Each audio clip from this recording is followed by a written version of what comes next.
Hi. Hi, Joe. Hey, Joe. Hi. Oh, already starting off pretty creepy. Oh my gosh, Shey. We're so creepy. We don't really know how to be normal. Poor Joe. Joe. Listeners, Joe is our distinguished guest for today's episode. You remember Joe? From the Teasel episode. That's him. We cornered him once again, this time virtually, to talk about another topic that's been brewing in our minds: conflict in the classroom. Conflict between students, between the teacher and students. All sorts of conflict. And we picked Joe because we remember talking to him about some of the conflict he's experienced in different classroom settings. And because his voice is just so soothing. Yeah, it really is, isn't it?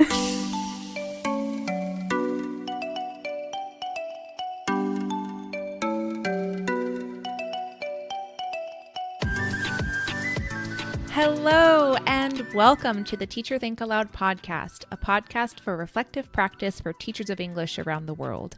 I'm your co-host, Anna. And I'm Shey. Let's learn more about Joe. My name is Joe Voigts. I go by he, him. I knew you, Anna, through the State Department English Language Fellow program. We were in the same cohort in 2019. I was in Israel, in Jerusalem, and I met Shey in Teasel in Pittsburgh. And I'll just throw out there that I went from teaching in higher ed, teaching English as a foreign language, to the past 2 years I've been teaching at an American high school on the south side of Chicago. And I've experienced more conflict just in the past half year at this school than I've experienced at any other point in my life. So we have a few destinations in my CV to visit to talk about conflict. He's just the perfect candidate for this episode. Perfect. And we also threw him a little icebreaker question. Based on your current state, your current mental state, your current physical state, take a moment, do a little bit of a check-in, and tell us which food or beverage best aligns with how you're feeling right now.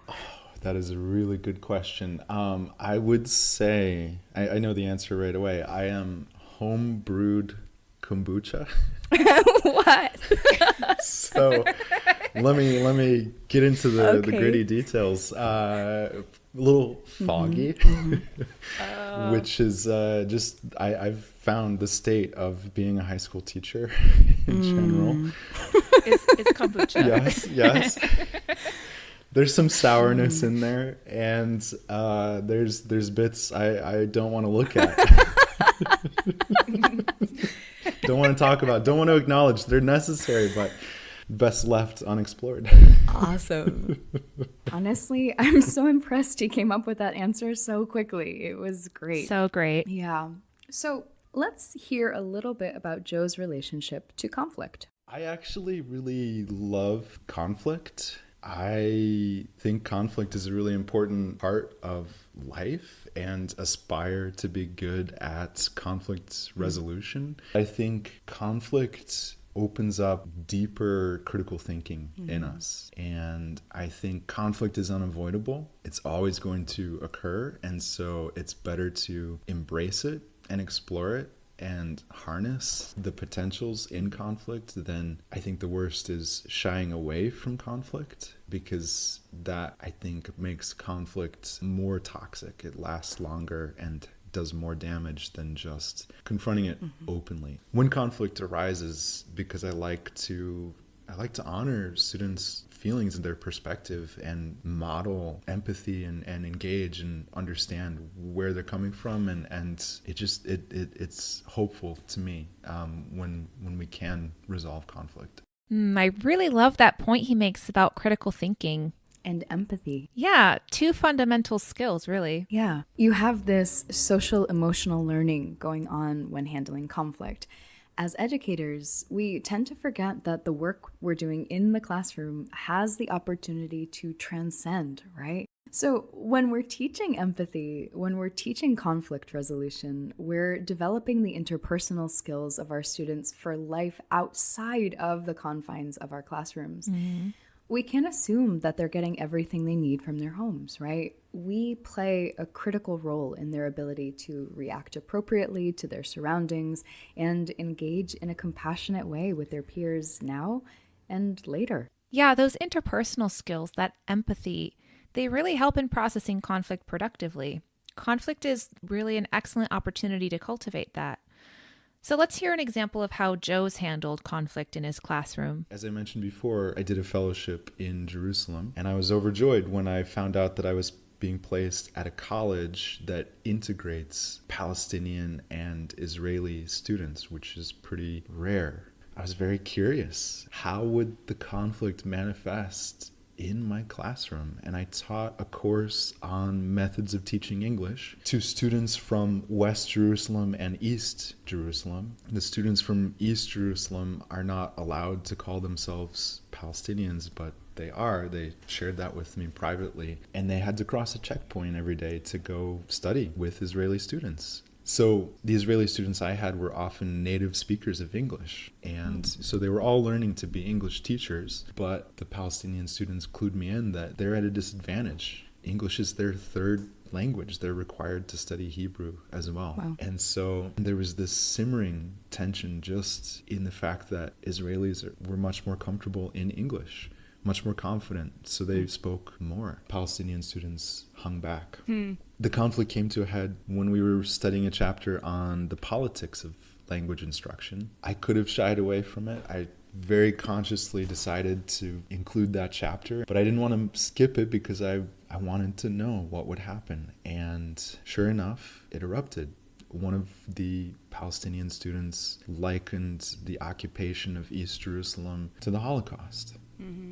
All the air went out of the room, and I felt intense responsibility then as the teacher to engage, to figure out, to defuse what started to rapidly unfold. And within moments, the Israeli girls in the class had their fingers in their ears and were shouting that they refused to listen to this student who was scrambling, she refused to apologize, but she was trying to explain what she meant. And it escalated so quickly. They were demanding that she apologize before they listened. And what she was saying was actually quite profoundly empathetic. She was saying, I went to Auschwitz. She said that it was the first time in her life that she did empathize with Jews because she saw how they were dehumanized by Nazis, made to carry ID cards and go through checkpoints. She related, which is quite beautiful, but it was too late because the other students were blocking out what she was saying. They chose not to listen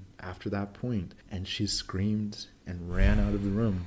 And as the teacher, I decided to hang back and just observe and see how the students handled it. In this particular conflict, I repeatedly made the choice to listen as much as I could rather than interject, my view as an American, as an outsider. I was ready, to defend or step in if there were danger, but I waited. And another Palestinian student wearing a beautiful purple hijab started speaking. And she just very quietly said, it's true. I have to cross a checkpoint every day to come to this college, and it takes me an hour and a half. And one of the other girls asked, really?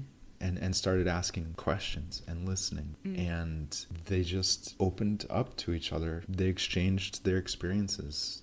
And eventually they started talking about religion, and they bonded over laughing at Christians, how Christians believe in the Holy Trinity. And they're like, but we all know that's ridiculous. There's only one God. And so it was bizarre how they got there and were laughing. And by that point, the student who had run out, she came quietly back, took her seat, and finished the class. We never talked about it again openly, but I think making room for all perspectives in that moment made a safe space for them to work through the conflict there. I'd like to think that there was a lot of work that we did as a class, a lot of groundwork leading up to that conflict resolution. I tried really hard to signal that everyone belonged in the class. And so I met with each student and listened to their stories throughout the course of that term and drew on what they shared with me in our lessons and just showed that I was as impartial as I could be. And I'd like to think that bond that we built is what carried us through. Wow, he handled that just beautifully. You know, given the circumstances, it could have gone a lot worse. Yeah, I love that he let the students take the reins there. He let that conflict play out. That's a great tip. Awesome tip. And also, he mentioned he had been building this culture of trust and belonging in the class. That's another key takeaway for me. Oh, for sure. But also, this example sort of begs the question for me of how conflict looks different in different cultures. Like, not all people around the world are comfortable or used to engaging in conflict. We're so attuned to it here in the US, but conflict may not be so acceptable in other cultures. There is really a stark contrast in how people who come from individualist cultures like the US and those who come from collectivist societies like Japan, for example, approach conflict. And really, whether they even do at all. Collectivist cultures are primarily concerned with maintaining harmony between people. So there is a tendency to keep one's dissenting opinion to oneself in an effort to save face and preserve that harmony. So in isolation, these tendencies are a bit easier to wrap our heads around and ultimately create an approach that is appropriate culturally and contextually. But often in an ESOL context, we're seeing multiple approaches to conflict in these intercultural exchanges. So I think we first need to build students' awareness around how conflict presents differently in different cultures, thus in intercultural exchanges. Yeah, with these different groups all in the same classroom, it really is about cultivating awareness about different approaches to conflict. But it also has to do with giving students the tools to engage in conflict. Teaching and practicing the language for disagreement in particular can be helpful to work through conflict. Yeah. Do you have any experience with that, with teaching language for conflict, Anna? Well, yes. So the example I remember most clearly in my mind is I was teaching a class where all the students were of various Chinese origins. And we were having a debate about, I think it was whether exams are a good way to measure learning or whether knowledge or creativity are more important in education. And they brought up the National Chinese University entrance exam called the Gaokao.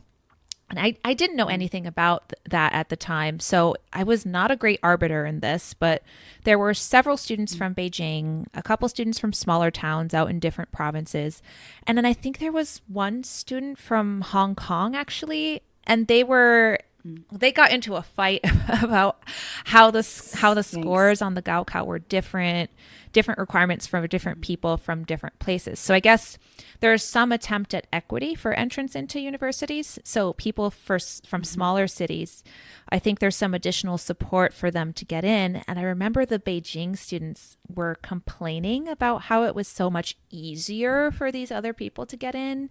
And that was really offensive to some of the other students there. And then the Hong Kong student was like, well, Beijing isn't even on the level of Hong Kong. Like, all this stuff was very offensive. And I didn't know enough about this exam at the time to mediate, but one thing we had been working on was the language used to soften your comments, to basically foster understanding and a productive debate. And so the only thing I had that I could really use was bringing them back to that language. And so the way I resolved that was to say, hey, the way that you're saying this could come off as disrespectful. Let's readjust this conversation. And then, I also tried to redirect them to other examples that were more pertinent to the debate question. Yeah, that's interesting. Focusing on the language students are using is definitely a good strategy too.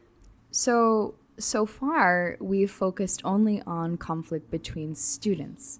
But we know sometimes we, the teachers, end up in conflict with our students. Boy, isn't that the truth?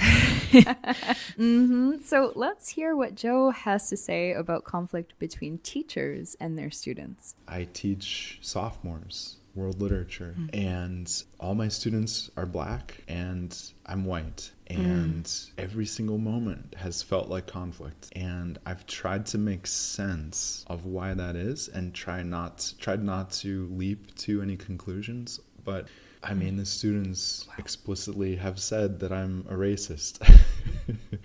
Basically, the conflict is I want them not to have headphones in while we study. And their response is that I police them, that I'm a racist and I'm policing them. And to hold steady and keep going under those circumstances, it's going to take me a long time to fully process what that's meant for me and for them. And just developmentally, they're 15, 16, and they're working out their identity by challenging authority, which I have to be, and I have to take that. I have to engage in that conflict. And I like conflict because mostly for me, I can resolve conflict pretty simply just because I'm naturally pretty gentle and I try to be empathetic. And so like it works. But with them, I'm soft, you know, I'm someone to run over. And so I read a lot about conflict. I bought this book called High Conflict by Amanda Ripley that I have been just greedily devouring all year. And I started picking up these insights like, ooh, this looks great, like the golden ratio. Relationship psychologists say that to sustain healthy conflict, there needs to be a ratio of 5-1 positive interactions to negative interactions. Like an 80-20% split is sustainable and ideal. And I was like, ooh, I'm going to just like try to up our positive interactions so that we can sustain the inevitable negative moment when I ask them to take their headphones out. But it didn't work. It didn't work. It did not work. That was not it. That was not it. I got so excited, but that was not it. What was it in this case with my students currently? And I hate to say this. I had to yell at them constantly. I had to meet them with what they were giving me. And once I got over myself and started doing that and just laying into them, our class became structured and incredibly productive. And I did little things like I tried to head off the conflict or relocate the conflict because often it was a performance between me and one student in front of the other 25 as an audience. So I started collecting cell phones at the door in a box. And it took 3 weeks and they yowled, they hated it. We had the fight there in the hallway at the door. But after those 3 weeks, they submitted. They start the You broke them. loudest students. I did.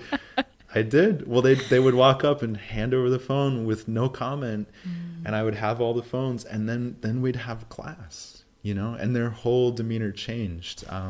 So I think some conflicts require some force. I hate to say that. That goes against like everything I've believed up until this year, but there are moments where I think conflict, there can be healthy back and forth. Sounds so stressful. I'm stressed out having this conversation. This is why I don't work with adolescents. I love that Joe in this example is just so vulnerable. Like he bought a book, learned what to do, and then that just completely failed. Yes, totally epic fail. But I mean, he found the solution that worked for him. And it was just the opposite, right? Hold steady. Hold steady. I love his quote, I had to meet them with what they were giving me.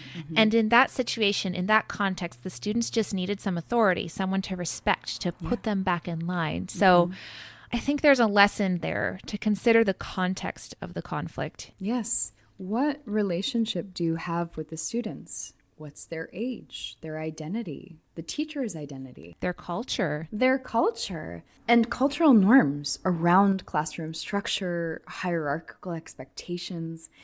I remember when I worked with a group of international business management majors from Germany, and, you know, teaching at the college level as a fairly young person puts you in a weird position, right? Because being pretty close in age to the students that you're working with, it creates a bit of a strange, awkward dynamic sometimes. So This group of students in particular hadn't experienced the US education system before, and there does tend to be a more relaxed dynamic in university classrooms here. Like some instructors even allow their students to call them by their first names. Which is unheard of in Germany. Yeah, right. So my informality from the very beginning might have worked against me, established a bit too much comfort. Once there was an assignment that required attention to detail. Well, really just an attentive reading of the instructions would have sufficed.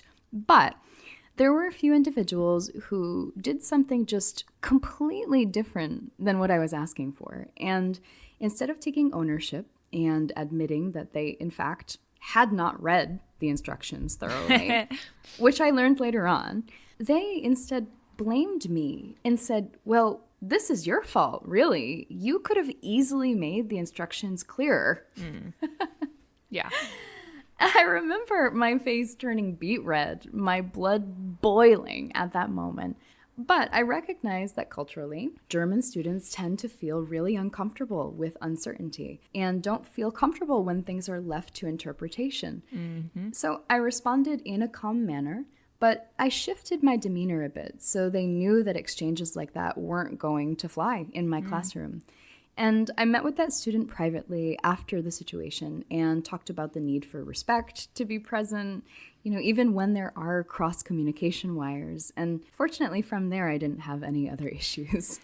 Yeah, I remember you sharing this with me, and like you were checking, like, oh my God, did I write the instructions correctly? No, okay, that was fine.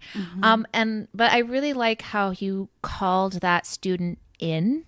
You didn't do it in front of the class, but you had a separate conversation. That was a really nice way of resolving conflict, was that private conversation.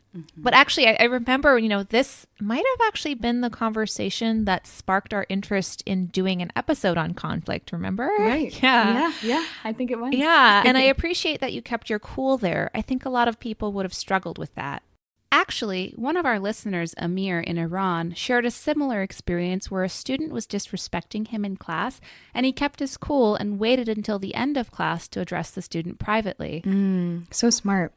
Similarly, I actually sort of relocated the conflict, which is another strategy that Joe mentioned. Yeah, I've definitely done that with the elementary school kids I work with right now. Just, I see a conflict coming. Let's do a little dance and shift our attention to something else. Right. But with all these great tips, there's really only one key takeaway here.